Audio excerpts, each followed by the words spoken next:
UP police भर्ती board द्वारा official notice जारी करते ही सभी अफवाहों पे विराम लग गया कि जो फाइनल आंसर की जारी की गई थी वो फेक है या फिर रियल है। नोटिस जारी करने के बाद सब लोग ये कंफर्म हो गया है कि चलो ये जो आंसर की जारी की गई है वो तो असली है। इस नोटिस में अगर ध्यान से देखें तो एक चीज बहुत ही अच्छा हुआ है कि एकदम क्लियरली मेंशन कर दिया गया है कि कितने क्वेश्चन पे क्या क्या चीजें की गई हैं। और उसमें एक चीज़ और ध्यान रखिएगा, बहुत सारे बच्चों को कन्फ्यूजन हो रहा था कि जो क्वेश्चन कैंसिल किए गए हैं उसमें किस प्रावधान के तहत किस प्रकार से नंबर दिया जाएगा। तो आपने ध्यान से पढ़ा होगा कि पवन कुमार अग्रहरी बनाम यूपीपीएससी यानी राज्य लोक सेवा आयोग से रिलेटेड 2009 में एक भर्ती थी जिसमें ऐसे ही क्वेश्चन को कैंसिल किया गया था। यहाँ पर इस मामले को लेकर पवन कुमार अग्रहरी ने केस किया था जिसमें जो फैसला आया था वो पवन कुमार अग्रहरी के पक्ष में आया था और उसमें क्लियरली मेंशन किया गया था कि किस तरीके से जो क्वेश्चन कैंसिल किए जा रहे हैं उसमें नंबर दिया जाएगा। तो सेम वही प्रक्रिया आपके भी इस एग्ज़ाम में अपनाया जाएगा। ऐसा इस वजह से किया जा रहा है कि अगर कोई कोर्ट के आदेश के थ्रू ये नंबर दिया जाएगा या फिर उस आधार पे दिया जाएगा तो बाद में चैलेंज नहीं कर सकते हैं, नहीं तो बाद में बच्चे तो भाई पढ़े ये एक साथ गुट बना के फिर से कोर्ट में केस कर देंगे। तो ये चीज़ें क्लियर हो गई हैं और ये भी क्लियर हो गया है कि आज से 14 तारीख तक एक भी ऐसा वीडियो नहीं आएगा जिसमें ये बताया जाएगा कि इस दिन आ सकता है यूपी पुलिस का रिजल्ट, क्योंकि क्लियरली मेंशन कर दिया गया है कि जो रिजल्ट का प्रक्रिया है वो लगभग अपने फाइनल चरण पे है और रिजल्ट नवंबर के तीसरे सप्ताह में आ सकता है। अब तीसरा सप्ताह का मतलब ये हुआ कि 14 तारीख तक तो दूसरे सप्ताह का अंतिम दिन रहेगा, उसके बाद 15 से 21 के बीच में किसी भी दिन रिजल्ट जारी हो सकता है। लेकिन 1% चांस ये भी रहेगा कि उससे 2-4 दिन आगे भी बढ़ सकता है, क्योंकि ये दिया गया है, आप लोगों ने ध्यान से पढ़ा होगा कि अगर सब कुछ ठीक रहा तो जारी कर दिया जाएगा, लेकिन मैक्सिमम चांसेस यही है कि जारी कर दिया जाएगा। अब रिजल्ट जारी करने का मतलब ये है कि 2 चीज़ जारी होता है, एक लिंक आएगा और एक नोटिस आएगा। उस नोटिस को जब आप डाउनलोड करोगे तो वहाँ लिखा रहेगा कि जो यूपी पुलिस का रिजल्ट है वो जारी कर दिया गया है और जनरल, ओबीसी, एससी, एसटी इन सब चीज़ों को अलग अलग कैटेगरी वाइज बता दिया जाएगा कि कितने नंबर के ऊपर वाले बच्चों को बुलाया जा रहा है डीवीपीएसटी के लिए। और उसके बाद एक लिंक एक्टिव होगा, लिंक पे आप क्लिक करके अपना रोल नंबर या फिर पूरा डिटेल डालोगे तो अगर आपका नाम खुल के आ गया तो इसका मतलब ये होगा कि जो भर्ती से 3 गुना बच्चे बुलाए जा रहे हैं डीवीपीएसटी में उसमें आपका नाम है। अगर नहीं आया तो समझ लीजिए आपका जो सिलेक्शन है वो नहीं हो पाया।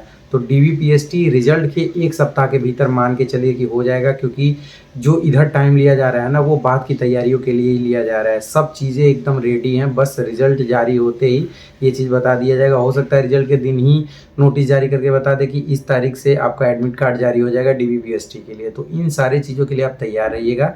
इन सारी चीज़ों के लिए तैयारी के साथ साथ आपको अब करना पड़ेगा रनिंग, क्योंकि ये ध्यान रखिएगा इधर टाइम लिया जा रहा है तो उधर हो सकता है आपको कम समय मिले रनिंग करने के लिए। तो अब आपको फोकस किस चीज़ पे करना है, रिजल्ट से ज़्यादा फोकस करना है रनिंग पे। मैं ये नहीं कह रहा कि अगर आपका 85 क्वेश्चन सही हो तो आप रनिंग करो और बाद में दोष दो कि आपने कहा था रनिंग करने के लिए। अगर आपको लगता है कि आपके होने की संभावनाएं हैं या आपका नंबर 200 के आसपास है तो आप बिल्कुल रनिंग करिएगा। और बहुत सारे बच्चों की रनिंग में दिक्कत ये आ रही है कि उनका समय 26 से 27 मिनट लग जा रहा है।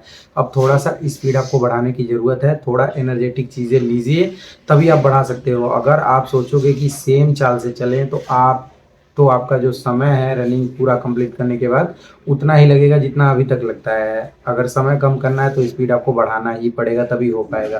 तो थोड़ा शरीर के साथ बुरा व्यवहार भी करिए, यानी एकदम बच्चों के साथ यानी कि एकदम बच्चों जैसा व्यवहार मत करिए। थोड़ा सा इस शरीर से काम लीजिए, स्पीड बढ़ाइए तो ऑटोमेटिक हो जाएगा। बहुत सारी लड़कियां थी जिनको दिक्कत हो रहा था, धीरे धीरे अब सब लोग अपने फाइनल चरण पे हैं। सबका समय लगभग जितना दिया हुआ समय होता है उसके आसपास आ गया है। तो ये सारी चीज़ें करते रहिए। बाकी अभी भी बहुत सारे बच्चों का कमेंट आ रहा है कि सर जो चरित्र प्रमाण पत्र है वो पुलिस स्टेशन से बनाना पड़ेगा यानी थाने से बनवाना पड़ेगा। तो मैं आपको क्लियरली बताना चाहूँगा कि पुलिस स्टेशन से जो कैरेक्टर सर्टिफिकेट है वो नहीं लगेगा। अगर आप लोगों ने फॉर्म भरते समय इंटर बताया होगा अपनी अंतिम शिक्षा, तो आप जहाँ से इंटर पास हुए हो उस स्कूल से चरित्र प्रमाण पत्र बनवा लेना।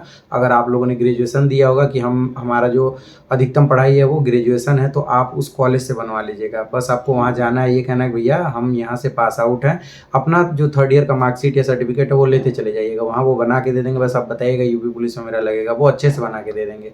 बहुत सारे बच्चों को कन्फ्यूजन ये है कि हमें तो पास हुए 3 साल हो गए, अब वो कैसे बना के देगा, अब वो कैसे बताएगा कि मेरा चरित्र अच्छा है। तो भाई साहब आपका चरित्र प्रमाण पत्र जिंदगी भर वो नहीं देगा कि अभी आप कैसे हो। वो चरित्र प्रमाण पत्र में यही लिख के देगा कि उस समय आपका चरित्र कैसा था, बस मतलब ये है। तो आप बनवा लेना, बाकी कोई डरने की ज़रूरत नहीं है, सब कुछ अच्छा होगा।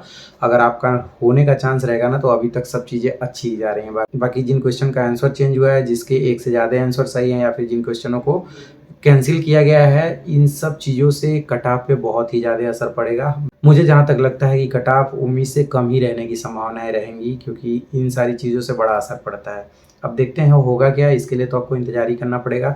एक्यूरेट कट ऑफ बताना अभी थोड़ा-सा मुश्किल होगा, क्योंकि अगर 100 लोग डाटा भी दे रहे हैं ना, तो ज़रूरी नहीं कि वो 100 लोग डाटा सही देंगे। तो इस वजह से मुझे तो विश्वास नहीं है आप लोगों द्वारा दिए गए डाटा का। तो इस वजह से मैं तो यही कहूँगा कि रिज़ल्ट का ही इंतज़ार करते हैं। बहुत हो गया एक्सपेक्टेड कट ऑफ, ठीक है? बाकी रनिंग करो, थोड़ा-सा पैर का ध्यान रखना है, यही पैर आपको रनिंग क्वालीफाई कराएगा। तो बाइक चलाते टाइम थोड़ा-सा सावधानी बरतिए, और ये ध्यान रखिएगा कि गाँव से दूर रहिएगा। गाँव से दूर रहने का मतलब, जिनकी पटदारी अच्छी नहीं होती भाई, वो पीछे पड़ जाते हैं, वो एकदम सूंघते रहते हैं कुत्तों की तरह कि अब होने की संभावना है, आप कुछ ना कुछ इनके ऊपर एफआईआर करा दो। और आपको पता है कि वेरिफिकेशन में अगर आपके ऊपर केस है तो दिक्कत हो जाएगी, ठीक है? तो इन सब चीज़ों से बचे रहिए। बाकी कोई अपडेट आता है या फिर नहीं भी आता है, तो भी आप लोगों से मुलाकात होती रहेगी इस यूट्यूब चैनल पे। आप इस चैनल को सब्सक्राइब करके रखिएगा। मिलते हैं अगले वीडियो में, तब तक के लिए अपना ध्यान रखिएगा। Bye bye.